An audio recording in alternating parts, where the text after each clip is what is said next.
Okay guys, we are sitting here with none other than Headphase at Miki here at Air Force One in Port Elizabeth. Guys, thank you so much for sitting down with us. Thank you. It's an absolute pleasure. Epic. Okay Tim, I'm going to start it off with you.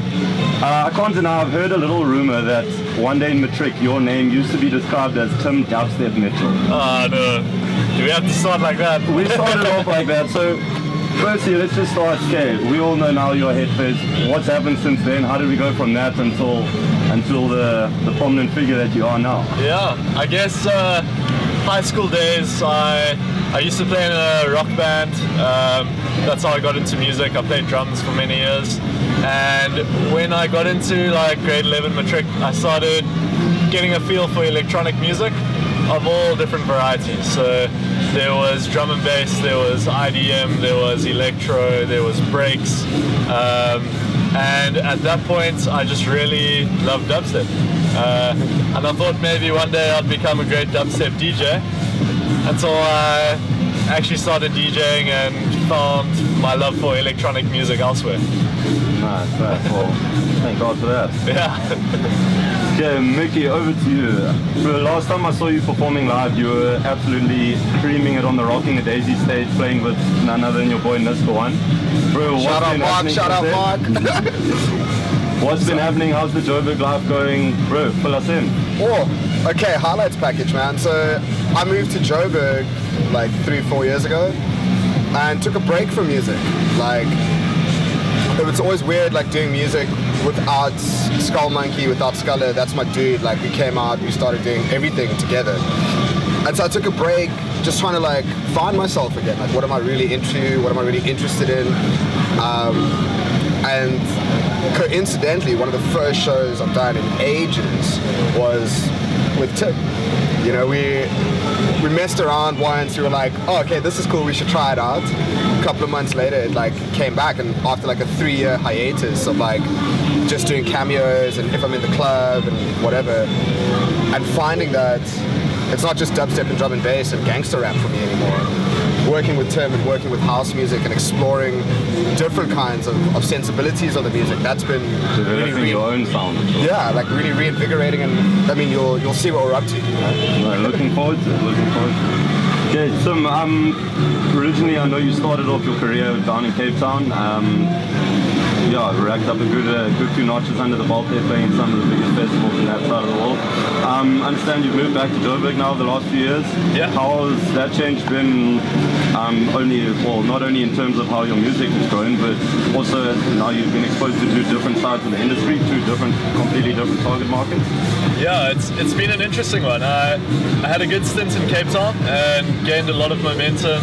It's where I kind of made my base, both in terms of my connections as well as a lot of my listeners, I guess. And when I moved over to Joburg, it was a move back home for me, but musically it was quite a challenging one. I thought I'd arrive back and dive right back into it, but I got back and the gigs weren't really forthcoming. So yeah, it took a while to gain some momentum, and I learned that it's a great idea to try and configure your style and get involved with people who are like-minded. And yeah, that's where I started to connect with the Hot on Top crew, started playing at a few clubs a bit more regularly, Truth, Toy Toy, Arcade Empire, some good places, and bumped into Miki. We made something cool out of it, and it's just the beginning, I guess. The beginning of great things. Yeah, and just to touch on that again, congrats. I believe you've just got that raise, or not just, but you've actually got that residency now, got on top. So yeah, expecting some great things. Yeah. Seeing what's in store for the future. Shut. Okay, back to you, Miki. You describe yourself. You described yourself now as a sort of a VIP MC over the last few years. You've just been sort of when the name has been called, you've stepped up and you've answered. Yeah. Being an MC like yourself, I suppose you aren't limited to a specific style of music. You are able to branch into a broader spectrum. Is there now something, as you say, after your years of no music, that you are looking for a more specific sound? Is there something that like you're wanting to take your MCing with, or there's two parts to that question for me. First is like, does anyone even really know what I do? Get the people going. Get the people going. Yeah, and I mean, I found my feet with really gangster-orientated, super heavy bass music. And as I've sort of grown up a bit, that stuff is still my favorite stuff. It's my favorite sound. But now the music's becoming a bit more like restrained, and there's a lot more space for me to do things. So vocally, I've also like expanded. I'm not just spitting crazy dysfunctional raps anymore about your mom and your sister and what we're getting up to later, you know. so now it's really like a bit more of myself. Like I've become more comfortable with me as an MC, and the music I think represents that, because it's a lot more like inclusive of people as opposed to I'm the shit. To hell with you guys, you know? Yeah, 100%. Yeah, this is a bifocal question here. We'll start off with you, Tim. If you had to be stranded on an island indefinitely, and you could take one person with you and 2 albums, who would that person be, and what would those albums be? Sure. Miki, we're coming to you now. So I guess I'd take my girlfriend, who I've been dating for a while now, 5 years. 2 albums. Shout out Georgie! The first album would definitely have to be by a group called Boards of Canada. They're a pretty trippy IDM outfit, very ambient, not very danceable at all. But they had an album called The Campfire Headphase, where I actually got my alias Headphase from. And it's an album that I've listened to for a long time. If I had to pick another album, I guess last year one of my standout albums was there's a group called Weevil. They have a really cool, unique like electronica, housey vibe going on. Really digging their stuff at the moment. Mr. Miki. Jeepers, man. You can't say Tim's girlfriend, I was like, oh, that's the easy answer, right? No, it's look. I'll answer the music question first. So for me, first record that was like super influential in my life was Wu-Tang Clan, Into the 36 Chambers. Like that's when I first heard rap music being rap music, unapologetic, thematic, weird, crazy. That's my personally, for me, all-time favorite record.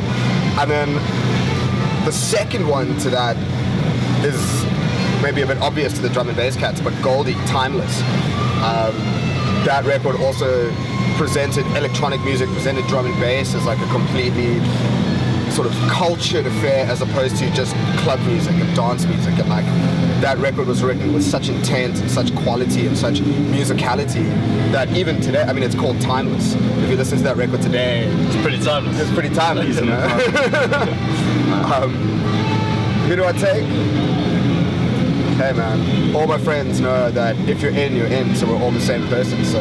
What game's wrong? Yeah, whoever answered the phone call to get stranded first.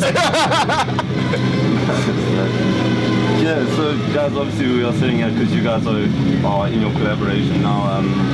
Headphase, you're obviously doing the tracks, Miki, you're going on the vocals.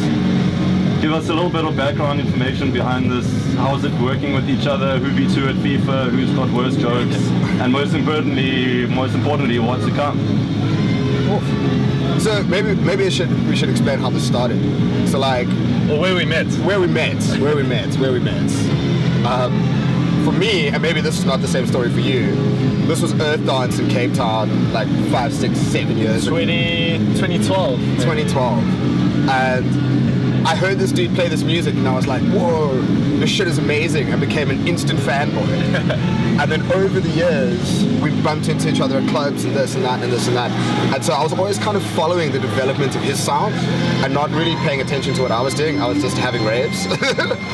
And we ran into each other again, like in a tiny pop-up bar that our mutual friends are running called Gin and Juice. Yeah.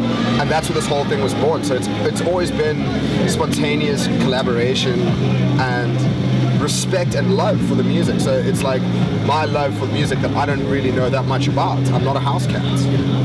And his appreciation, I would assume, for what I do. Yeah, that's how it happened. Yeah, I mean, you can add some more to that. Yeah, I guess from there onwards, we bumped into each other a bit, as Miki said, and he stole my beers at Resonance Festival the 1 year. Shout out Miles Hornbuckle. Returned them afterwards, and we kept on saying like, we both really have an appreciation for each other's sounds, and let's collaborate sometime. And yeah, it was this coincidental moment in a pop-up bar. Miki grabbed my headphones and plugged it into the microphone jack and just started spitting some rhymes over it, and I said like, hey, that sounds kind of cool. It sounds like it's meant to be in the song. And yeah, we decided this year, let's give it a crack. Let's do some shows together. The first one or two went really well, and we've got a whole string of bookings that are coming through now, and it's quite exciting. Yeah, it's crazy. I mean, the main thing about music is that it's supposed to be fun, right? And it's supposed to dance, right?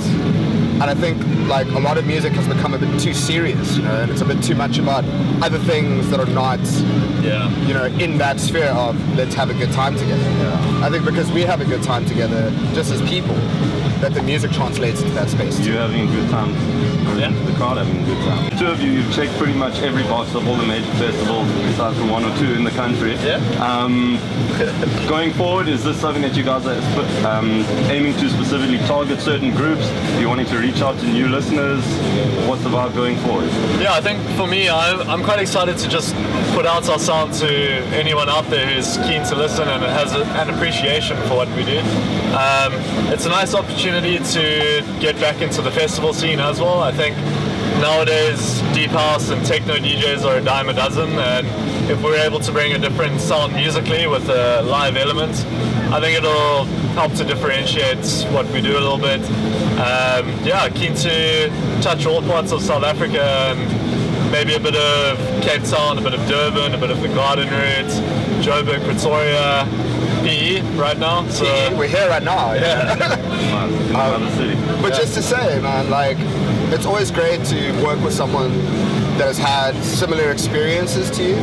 So, like, we know we could go on stage at any given moment and do what we need to do. But also, now we're in such a space where we can do that in the way that we want. Do you know what I mean? So the creativity is like just a bit more expanded and a bit more free, because we're not chasing the promoter trying to be like, hey man, like, did you enjoy it? Because we know it's the best time ever. Music speaks for itself. Music speaks for itself. Doing it the right way. Okay, another double whammy question here. We'll start it off with you this time, Miki. If you could describe your music as an animal, what would that animal be? Black Panther. Black Panther. Like to elaborate, or are you just going to leave it with a dot there? I'll tell you. Darker than the blackest night. That's all the sexy stuff happens, right? I didn't mean for that to rhyme. Shit. I guess my side, it's a bit of a dolphin, maybe. When it jumps, it's got its peaks and its troughs. It's a versatile animal, and it's very likable. Everybody loves a dolphin. Yeah. That's true. That's true. So guys, okay, we're going to close it up now, but yeah, firstly, thank you so much for taking the time to sit with us. Thank you so much for doing what you are doing and contributing to this ever-evolving music scene in South Africa. Big ups to what you guys are doing. Really looking forward to your set tonight, and I hope to see a lot more of you guys in the future. For sure. Thank you so much. Thank you, Halfway Crooks. Thank you, Halfway Crooks. Yeah.